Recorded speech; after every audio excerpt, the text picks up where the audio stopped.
Aggression is our reaction to something. ठीक है, किसी ने हमें कुछ कहा, एक इंसान एग्रेसिव हो जाता है, एक इंसान उसको नॉर्मली लेता है और एक इंसान को फर्क नहीं पड़ता। ये हमारी डिफरेंट रिएक्शंस होती हैं, लेकिन रिएक्शन से पहले हमारे दिमाग में क्या हो चुका है इस पे ध्यान दो।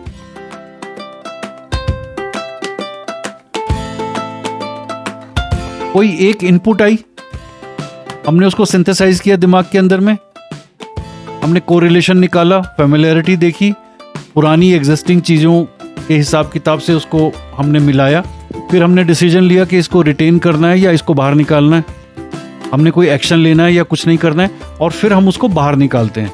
कई लोग क्या होता है, अग्रेशन को अंदर की तरफ रख लेते हैं, कई अग्रेशन को बाहर निकाल।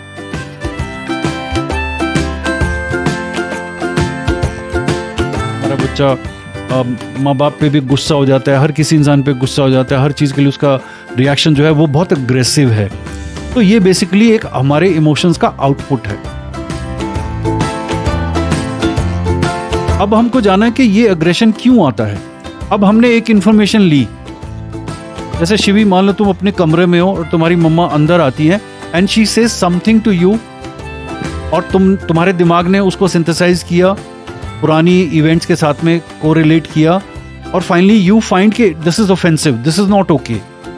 और मे बी यू एंटिसिपेटेड के आने वाले टाइम में, जैसे लास्ट टाइम उन्होंने मुझे ऐसा बोला था तो अब भी शायद वो ऐसा ऐसा करेंगी, मतलब this is what you anticipated.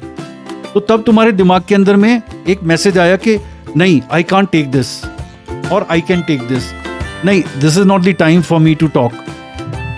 दिमाग ने डिसीजन ले लिया, और उसके बाद में फिर वो क्या हुआ, बाहर निकला।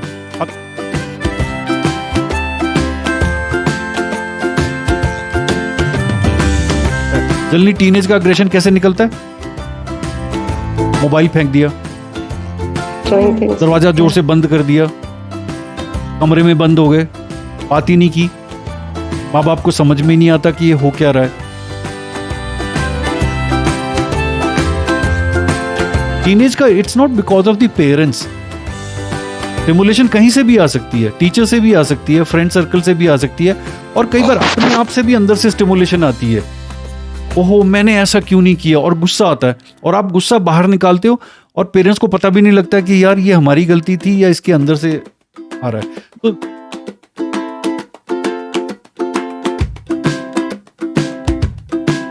तो when you talk about teenage aggression, तो ये मान के चलो कि तुम्हारे पास में एक केस को लाया गया है, the teenage is suffering with this aggressive nature, तो you have to get inside that person.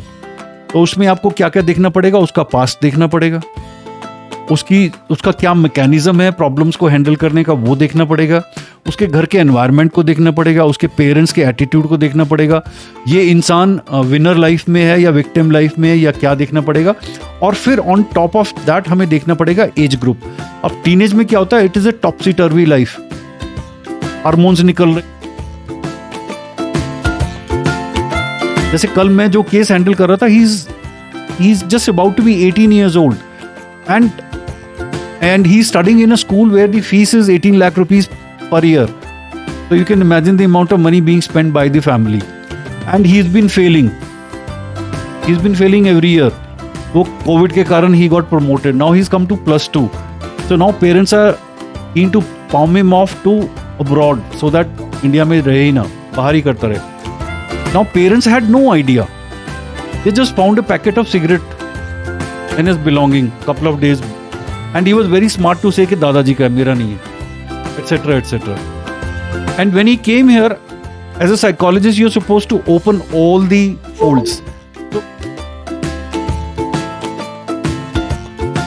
I'm too much into thinking, और कुछ दिन पहले मैं अपनी घर की बिल्डिंग पे चढ़ गया था। I wanted to commit suicide because nobody is understanding me, everybody is comparing me with my cousins, and then on top of that he has already started smoking. तो he gave me all the brands जो शायद मैंने भी नहीं कभी smoke किए थे in my 30 years of smoking career. तो he gave me those beautiful brands also, and he said कि सर ये क्लासिक वाला, ये माइल्ड होता है, ये स्ट्रॉन्ग होता है, ये ऐसे होता है, and I was really zapped. And then he said I am too much into masturbation, मुझे कुछ भी अगर काम नहीं होता है, फ्रस्ट्रेशन होती है, I rush to washroom and I fantasise. Insta पे मैं गर्ल्स को बहुत स्टॉक करता हूँ, and this is what I am into, and I am not studying, और आज उसको स्कूल जाना था तो he panicked and he asked for me कि मेरी काउंसलिंग करवा दो, बिकॉज ही न्यू कि अगर मैं स्कूल चला गया तो वहाँ जाकर के I will not be taken in the right spirits, because he is suppose to submit certain essays which he hasn't done anything. So yesterday I took off pressure from him. I said, you're not going to school. I speak to your mom and we'll get you 10 days break. Today onwards, I said, you start going to gym, basketball, because I had counseled him earlier also. And then today I want you to give me all those details of your projects, whatever you're supposed to submit by 9th of March. We'll get it done from market outside. We'll pay the people to do it. We don't have to be very honest while submitting our work. We can always do this. Main focus है कि 12th में हमारा result ठीक आना चाहिए.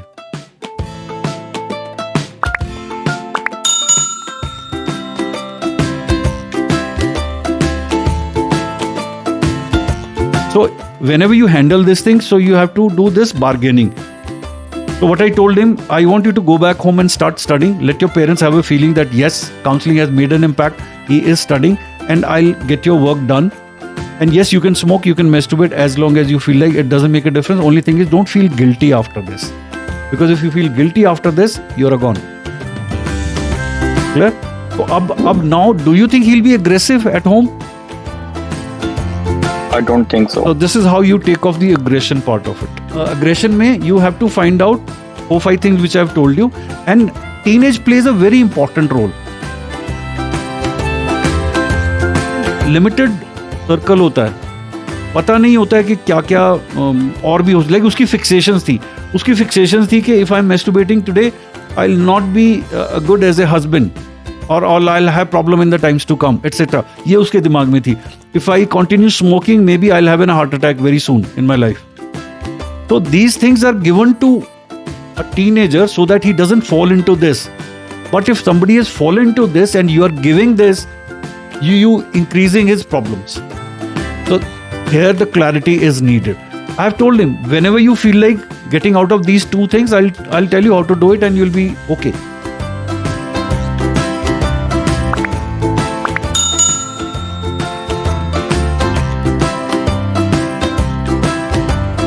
So in teenage aggression, we have to get deeper into कि ऐसा होता क्यों है.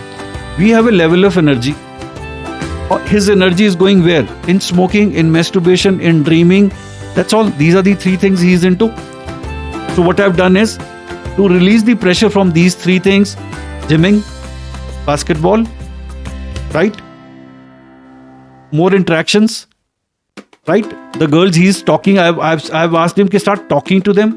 Maybe you talk to them bluntly that, look, this is what I feel about you, instead of hiding your emotions.